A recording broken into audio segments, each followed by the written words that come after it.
Hi, everybody. Welcome to the afternoon edition of my retail therapy and happy E-Day. I wanted to come on and just talk about the wonderful world of bees because I had a wonderful conversation with a very good friend of mine today, who happens to be a researcher at the University of Texas. And we had this great conversation about bees. And she keeps bees and she learned a lot about them. And, this is the thing. I think that all things in life are connected. And I said, since it's World Bee Day, why don't you tell me some facts about some bees? And so she gave me some amazing information. For instance, did you know that there are actually 800 different types of bees? That's just in Texas. And the native bees in Texas are actually not honeybees. Actually, honeybees are not even native to the United States. This is something I did not know. And in fact, that honeybees are actually the ones that have the big colonies. And so those are the ones that have, that have big colonies that, you see that there's lots of bees that live together. But most bees either have small communities of about 50, or they're solitary bees. Did you actually know that bees live solitary? Because I didn't. I thought that was really amazing. So, with it being Bee Day, let's talk a little bit about these amazing creatures, right? Because some of them are, there's been this worry that we're going to lose the bees, and then if we lose the bees, then what happens to the food supply? So, let's keep the bees going. All things in the world are connected.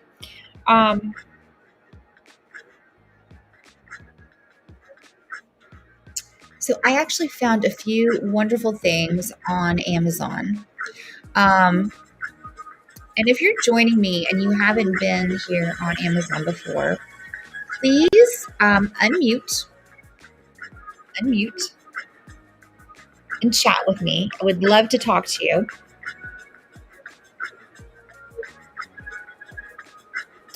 And hover over here. Wait, hover over here. Wait, am I doing it right? I should do it to the opposite side. Is it this side? No, wait. It's that side. Shoot. That. I'm trying to point to the other side. Oh my God. No. That side. To point towards myself. That side. Where you see. That. Hover here and follow.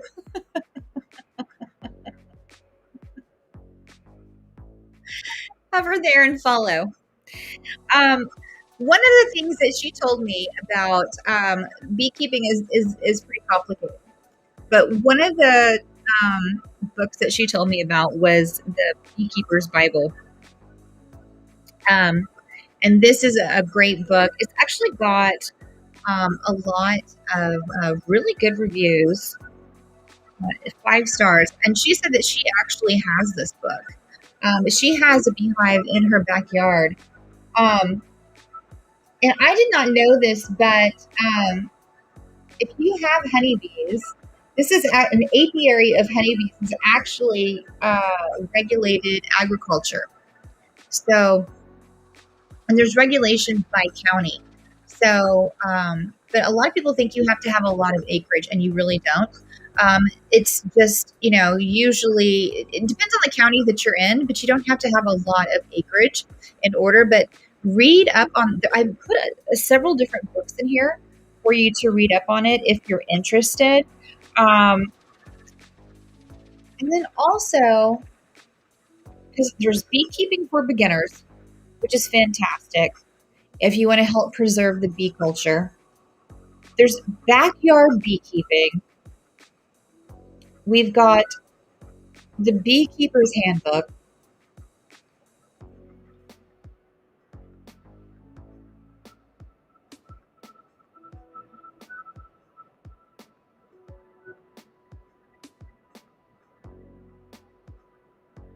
Of course, there is the Complete Idiot's Guide to Beekeeping. She actually told me that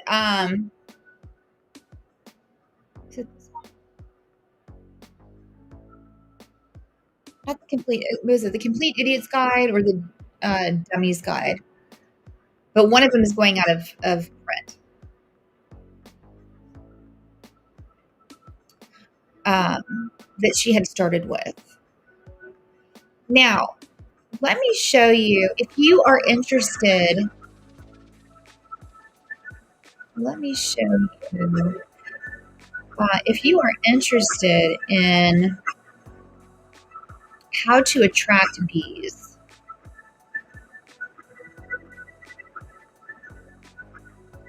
She gave me an excellent. Now, my friend Adrienne is pretty darn smart. So she actually has somebody that she talks to on a regular basis that helps her with her beekeeping. And so this lady at Two Hives Honey, which I highly recommend that you follow. Her name is Tara. Now, Tara has provided some really great information about attracting bees to your garden. So here's some things. She says plant wisely. So honeybees are going to, require two sources of food to survive: nectar and pollen. So nectar is what sustains adult bees and what they create the honey that we all enjoy. Pollen is combined with nectar and secretions from the bees to create what is known as bee bread. And actually, she told me that pollen is what they give to the babies, and then nectar is the food that they use to create the honey. And so they will fly for miles just to find this food, which is pretty amazing. And they don't need a lot of space. So this is where it comes in, where you don't have to have a lot of space to raise bees. And you're doing something great for the environment. Some considerations that you might want to think about is to think consecutively, not concurrently. And when I asked her, how often can you expect to get honey? She says that sometimes nectar flow is once per year, occurring in the spring. But where I live in Texas, we're fortunate to have a strong spring flow and generally a decent fall nectar flow as well. So, but we have a lot of pollen here in Texas, which of course, leads to a lot of allergies, and that blooms throughout the year, particularly when it's really, really hot during the summer months. And then you want a quick cheat sheet of the best bee-friendly plants. Tara says you can often identify if a plant is a good source of pollen or nectar simply by examining the color and appearance of the blooms of the plants or the flowers. So she says to look for blooms with stripes leading to the inside of the flower. Also, she says that research has found that stripes act as a sort of landing stripe for the bees. Isn't that incredible? So it leads them directly to the source of the food. Of course, honeybees can see ultraviolet light. I thought that was pretty amazing. I actually did see at a museum one time what plants and flowers look like to bees. And I thought it was really amazing because they actually took a picture and everything looks really, really, all the colors are really, really vibrant. And bees tend to prefer um, colors like blue, purple, yellow, and really white blooms. They prefer those colors over others. And if you plant your flowers in clusters, it will attract more bees. Honeybees are natural foragers, and oops, they're natural foragers and and pollinators. Also, they say insecticides are a no-no. So those are just like a quick cheat sheet in regards to bees and raising bees and attracting them to your house since it's National World Bee Day. So I found a few wonderful things. Let's take a look at what else that we have in the kitty over here. I actually found, if you are interested in raising bees, let me show you. This is a pink. This is the pink beekeeping suit. 60 to 70 people in the United States die every year from bee and wasp stings, and tens of thousands or more have very severe reactions. And I too have suffered multiple stings to my face when inspecting our hives, and severe burns to my hands when my gloves and jacket caught fire. And because of this, I'm extremely careful around my bees and my smoker. And in my attempt to be safe over the years, I have tried many beekeeping suits. And though they've all offered some protection, they've all failed on either their use of fabrics, unreliable zippers, and their veils. None of them were fire safe. And every time we visit our apiary, we are at risk of being stung by our bees and burnt by our smokers. And this is a fear that a lot of new beekeepers experience. And it is my aim to remove this fear by making the best beekeeping suit that we can. So what is it that you need to know when choosing a beekeeping suit? Well, the primary aim of a beekeeping suit is to stop bees from having direct access to your skin. And this is best done by attaching a hooded veil to an overall. And this creates an enclosed environment that covers your entire body.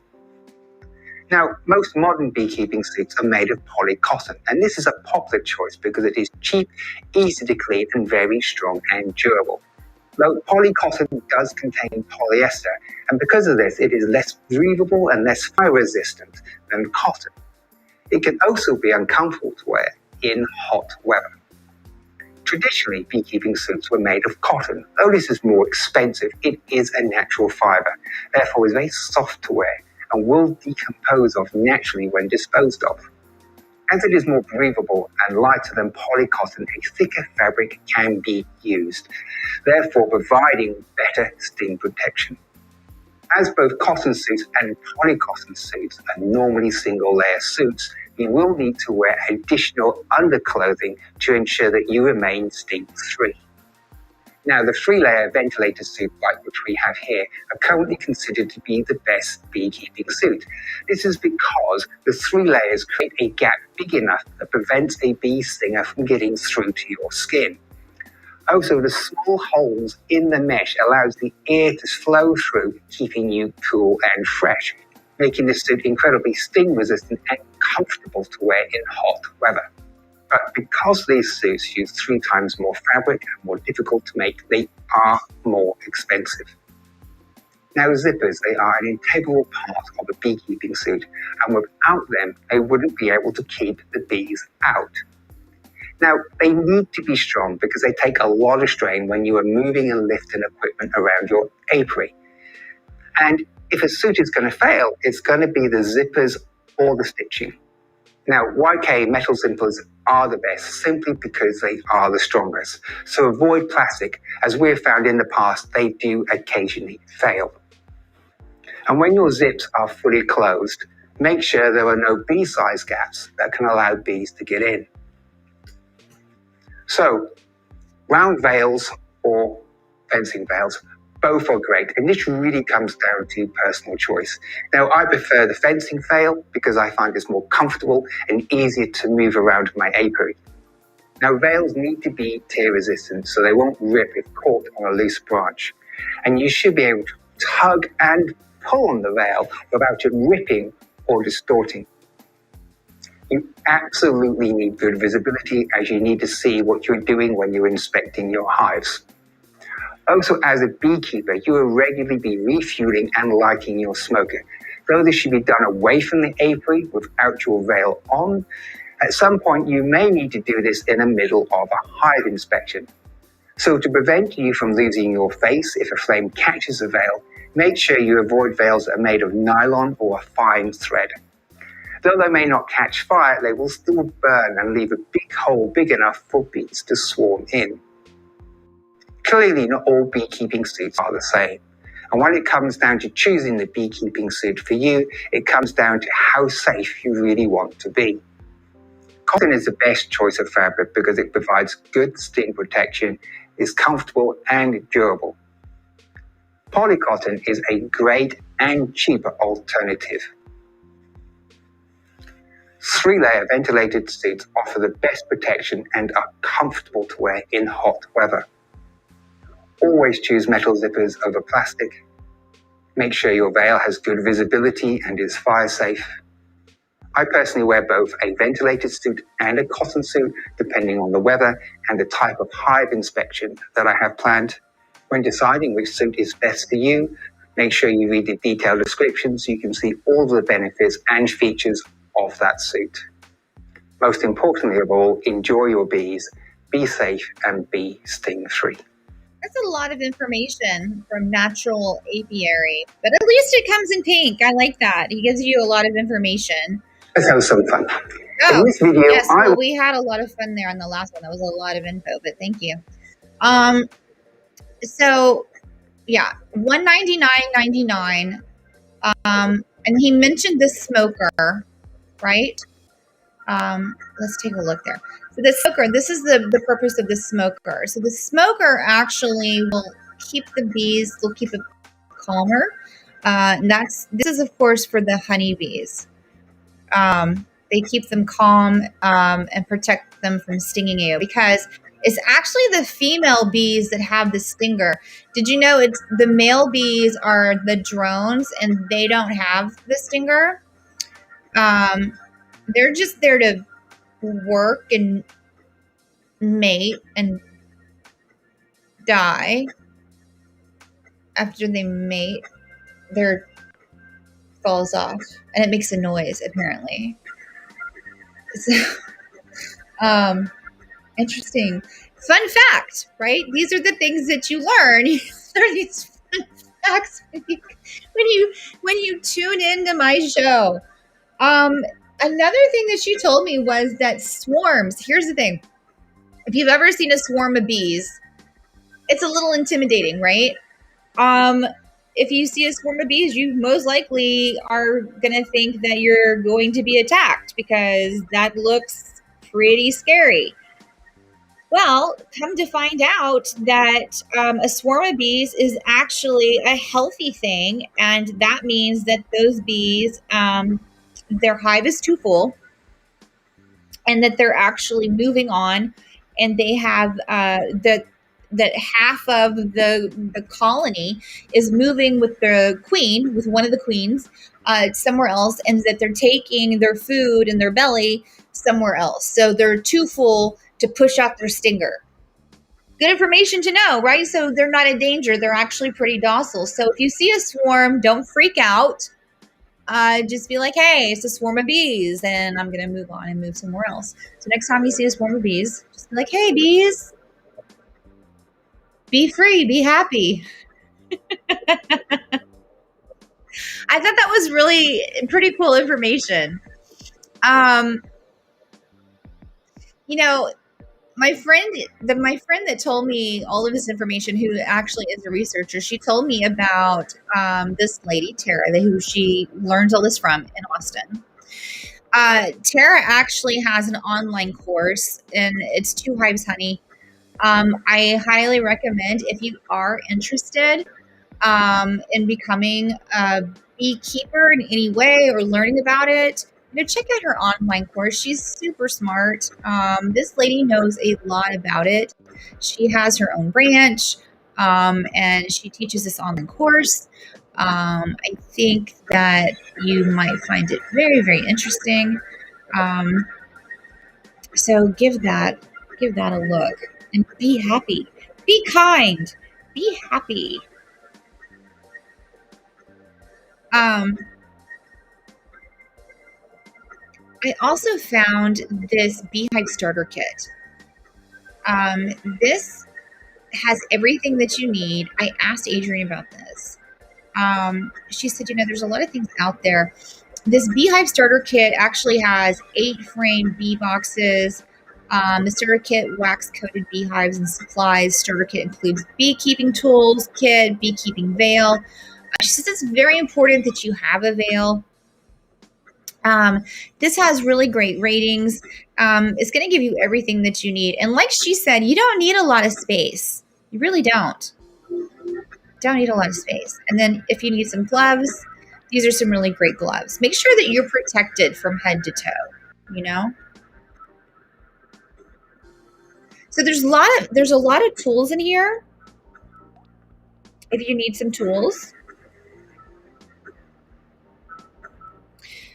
And then, also, what do you know about honey? Before we move on to the honey itself. Another thing that she told me was about the non-honeybees. Oh, these are the hives. This is the big one. This is the big beehive, and it has really good ratings. So you've got 10 frames here. There's a 3-layer and a 2-layer. This looks really, really nice too. So this one actually had the highest rating of all the ones that I looked into on Amazon.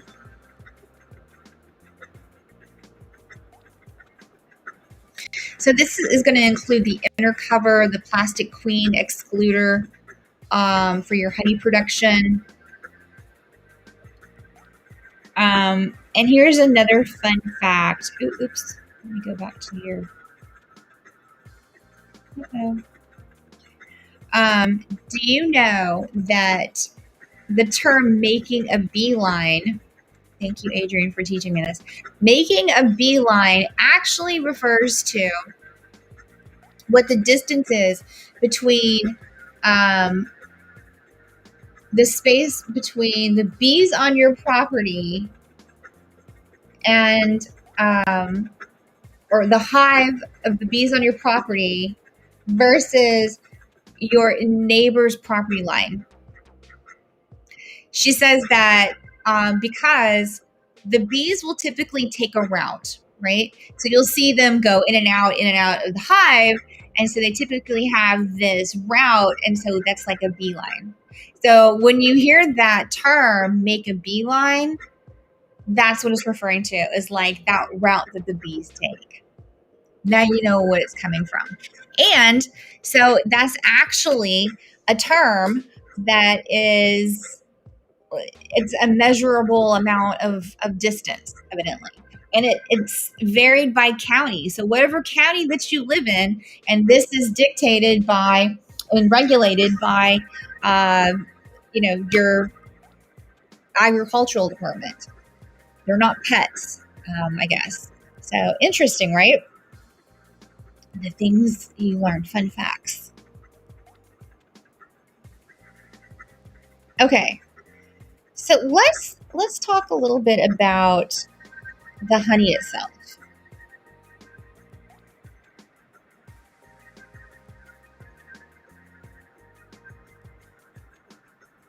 Mike's Hot Honey.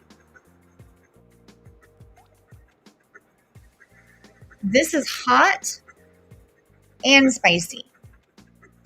When I saw that it's a #1 bestseller on Amazon, it has 30,864 ratings. It is almost 5 stars. I really got really intrigued by this because it's infused with chilies. I like hot and spicy, and I like I don't like anything too sweet, but then I saw, oh my gosh, they're putting it on pizza. Okay, now you got my attention, right? Yum.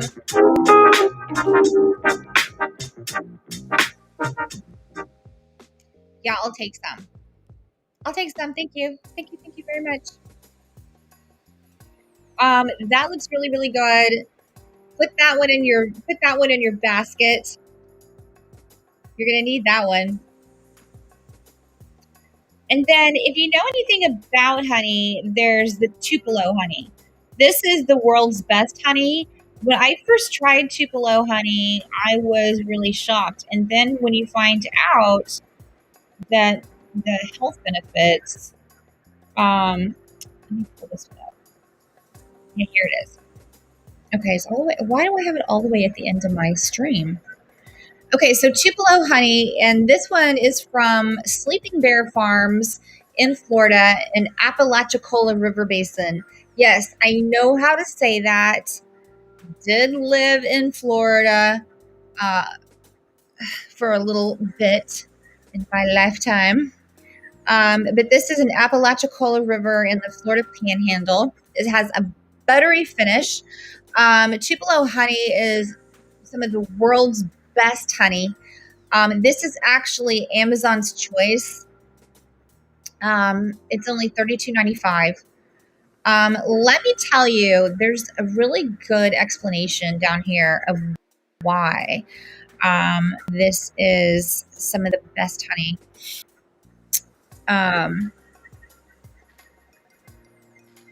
So it's actually, it only has to have 60% Tupelo in it. And when it refers to Tupelo honey, that means it's grown around Tupelo trees, Tupelo blossoms. And this is really good for people who have diabetes. It's supposed to stabilize blood sugar. And this is why it's so expensive. It is the most expensive, probably the most delicious, the most healthy honey. From what I understand, now I'm not a doctor, but it's light, it's yellow, it tastes great. This one is from Florida. Black Tupelo is predominantly from Georgia, according to the answer here. There was something in here I did want to tell you because I saw this and I went, oh my gosh, that is such a great. Oh, here's what the seller answers the question. He says, hi. Okay, white Tupelo is what most people look for, mostly in mid and upper Florida, versus black Tupelo that is predominant in Georgia. White Tupelo is light in color and will not crystallize. Ask before buying. White Tupelo is sweeter than black Tupelo. And then the seller says, hi, and thank you for your great question about what is this white Tupelo honey? While the early bloom is certainly black Tupelo and gets the crop headed in the right direction, most of the season is dominated by white Tupelo in our area of the River Valley. Difficult to say exactly what the pollen counts are. The sheer volume of white Tupelo bloom in our area allows us to comfortably say that Sleeping Bear Farms Tupelo honey is white Tupelo. Our friends and fans agree.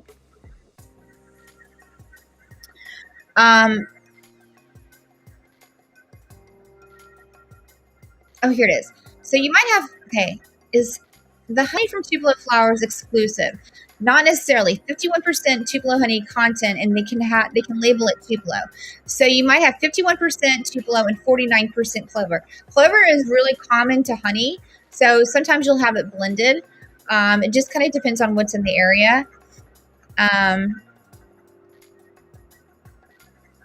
Tupelo honey is valuable specifically to diabetes patients. This is what I was talking about as part of a blood glucose control diet. The honey comes from swamp Tupelo trees, and Tupelo is not a gum tree, though some call a variety of gum tree. White grow in very wet to swampy areas. Black Tupelo grow in upland areas, two very distinct and separate environments. So, yeah. Tupelo honey, very, very good, great for you, super healthy. And then, there's also Manuka honey. So Manuka honey is from New Zealand. And again, we're talking about something super, super yummy, super expensive. Now, a Manuka honey is going to go for $63.88 here. Let's see. And this is harvested from the wild landscapes of New Zealand.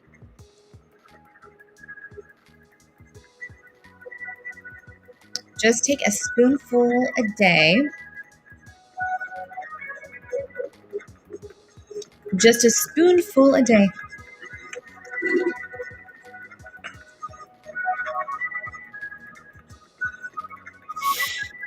UMF 20 plus, extremely high activity. That stands for unique Manuka factor.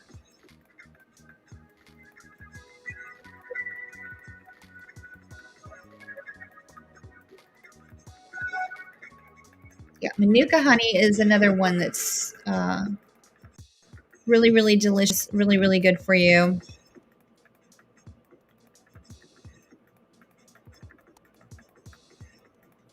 So, another reason why pesticides are a no-no for the bees is because it disrupts their gut biome. And if you think about that, think about what that does because they regurgitate and to create that honey. So think about that. That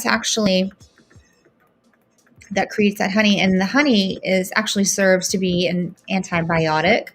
And honey doesn't ever go bad, but if it disrupts their gut biome, think about what that does to the entire colony, the entire hive, and think about what that does to us. Think about what that does to our food supply. Think about what that does to pollination. I mean, that's what I was saying. Like, all things are connected. So, let's celebrate the bees. Let's not poison them. It's World Bee Day. So be happy and be kind. And enjoy some of this honey. I need to put some honey in my tea. I need to get better at using my new iPhone. Now, if you're not working with honeybees,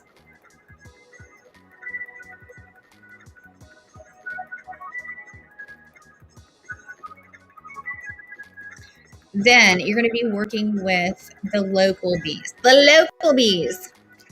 the native bees, and you're going to want one of the what you call like a bug hotel. And so this is really cool. So these are the bees that are native bees. They're more like pollinators, but all they do is they don't make honey. But these are the ones that are either solitary or they have smaller communities. And so you have these little houses, and what they do is they go in your garden, they pollinate, then they'll build these little cocoons, and they'll lay their eggs, and then they'll put some food in there for the baby, and then mama leaves, and then baby hatches and eats her food, and then they fly away. And so these are great because it's going to allow your garden to bloom. It's going to, make everything look really nice. I mean, look at all these nice flowers. If you have a garden, your garden's going to just bloom and look better. So that's what you're going to do if you don't want to do all the work of keeping up with the bees.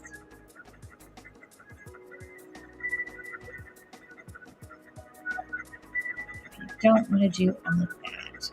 And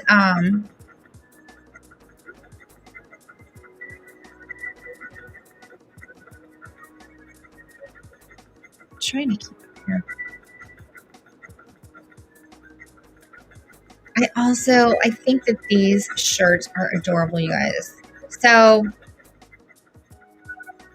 be happy, right?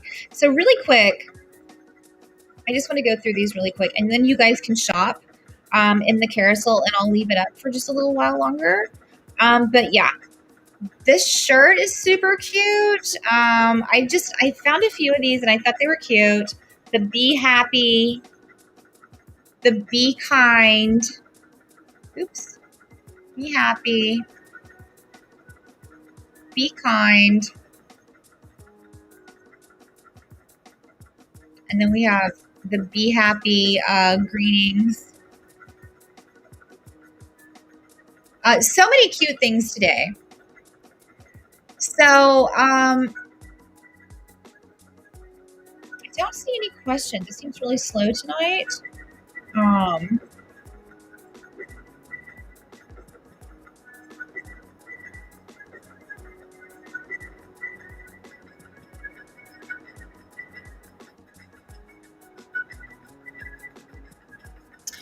But it is World Bee Day.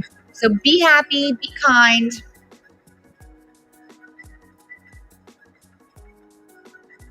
And give a follow. Oops. There we go.